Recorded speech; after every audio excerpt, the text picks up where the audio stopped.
Thanks very much. I guess I'll just step in just for a minute and just point out our title slide, which is fairly self-explanatory, opening education notes from the NUI Galway OER pilot project. So that's what we're going to be mostly, I'll be talking about. But we'll just start with Hardy, who has a few words about open education and in the context of open scholarship. So if I can just, sorry, I'm just having a little trouble changing my slide. Sorry now. Oh, there we go. Here we go. Thanks, Chris. Yeah, just one quick word from me on what role open education plays in our NUI Galway library. A couple of years ago, we attempted to define the scope of open scholarship through what we call the 8 pillars, and which you can see here. And many open research definitions just focus on research and leave out open practices in education. But after some discussions, we decided that the principles that link open research and open educational practices are very strong, and that it makes sense to acknowledge the connecting points rather than the differences. So that set us on the journey that Chris is going to tell you more about. Thanks, Chris. Thanks very much, Hardy. And I mean, so opening education, what can libraries do? And just from hearing, the speakers that we've had already today in this session, there's so many things that libraries can do. And one thing that Ailish got across really strongly is simply that you can, learn about them yourself. And I was just chatting in the private chat with Stephanie Roden about something that the Western Regional Section did a couple of years ago, which was Ruddy 23 versions 1 and 2, which for me were actually, those really were open education projects, and they were brilliant. And I learned a lot about all kinds of things, including open education, open pedagogy through that. So that's kind of where I got my start with things myself, doing a lot of learning about things, simple things like using OER in my own practice as a teaching librarian myself, creating resources that modeled them as open education resources. Other things you could do that I haven't done are curate resources, and advocacy, which I've started doing for sure, but all kinds of things that you can do. So, but I think what was exciting about this project that we're doing is that we sort of jumped into the area of OER creation, and it's kind of a big step between some of those other things that you can do and into supporting the creation of OER. So that sort of, so I've been sort of chipping away in the space of OER for a little while, and we'd hosted those talks by sort of practitioners around NUI Galway, and that's been one of the really interesting things about working in this space, is seeing how much work in open education is already going on campus around open education. There'd been a sort of an informal group that had in the library that had gathered around it. So that was myself, Hardy, and a couple of people from digital publishing, Eileen, our makerspace person and digital experience person, and then Killian Joy, who's a digital developer. And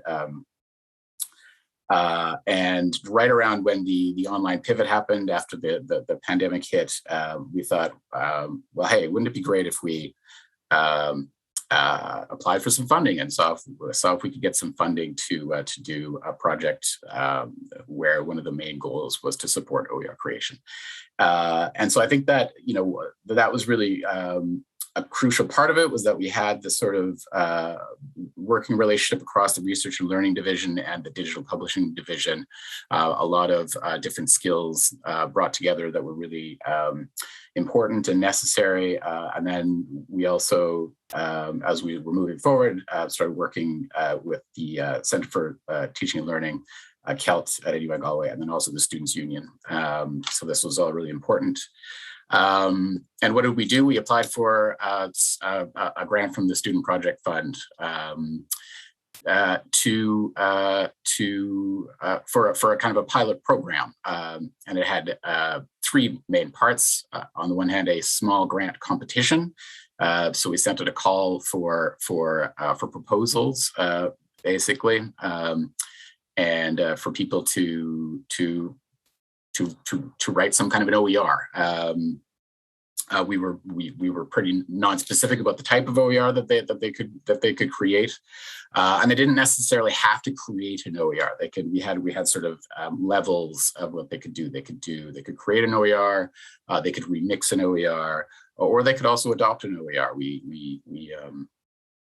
had a bit of funding for that as well, but most people who applied for the grant wanted to create an OER, and so that's what we have. And then we decided we wanted to subscribe to some kind of OER creation tool, and we decided to go with Pressbooks, and which is well known as an open textbook publishing software, but we were interested in it in a kind of a broader sense of having multimedia capabilities, also interactive capabilities through things like H5P. And then we also had some funds for capacity development. So going to conferences, taking the course, this kind of thing. So that's kind of the broad scope of the project. So we eventually funded 10 projects, and the timelines ranging from May 2021 to December 22. So that is, some of the projects were proposed to be quite short. They're completed over the summer. Others to be completed by the end of this year, by next summer, by the end of next year. So it depended on the project.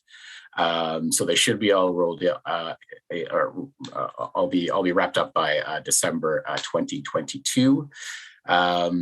It's quite a range of projects in terms of the subject matter. We've got examples from the sciences, from arts. We have a lot of student partnership projects. That was one of the criteria that we emphasized. It's a really interesting mix of projects that are going ahead. So just in terms of the benefits, we heard a lot about this from Paola, and this slide is from a resource from the National Forum. It's a kind of a distilled version of it. So access, equity, and pedagogy. This is some sort of broad benefits of open educational resources. And in this project that we're doing on the access side, the resources that are being created are replacing commercial versions of it, such that we're looking at 45,000 euro of student cost savings. On the equity side, we've created the Open Press at NUI Galway, which is open and anybody can access it. So the OER that are being created are going to be going up on that site, and then we do have quite a number of student partnered and led projects that we're funding as well.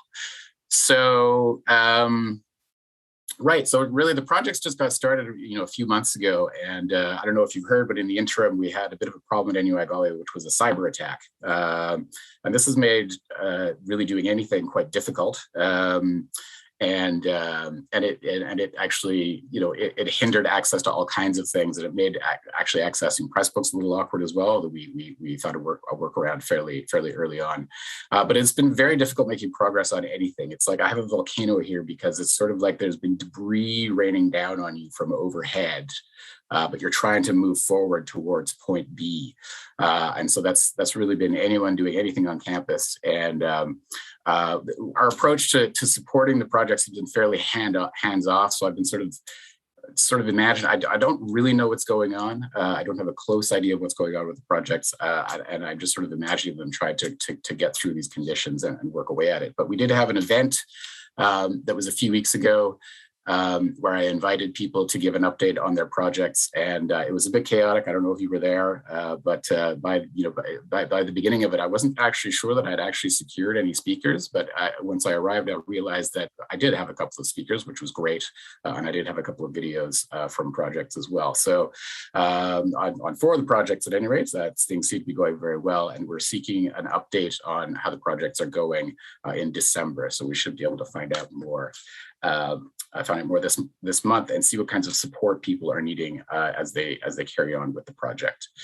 Because eventually we're trying to think through sustainable OER support. I mean, okay, what does a library-based OER support look like? at NUI Galway, in Ireland. We still don't know, and this is one reason why I wanted to jump into this project, to be able to start answering these questions. So that'll be something we really start to address a little bit more directly in the spring, as part of the project, and see in the end what we want to do with it over the longer term. So I think I'm at the end of my time, so I'll stop there.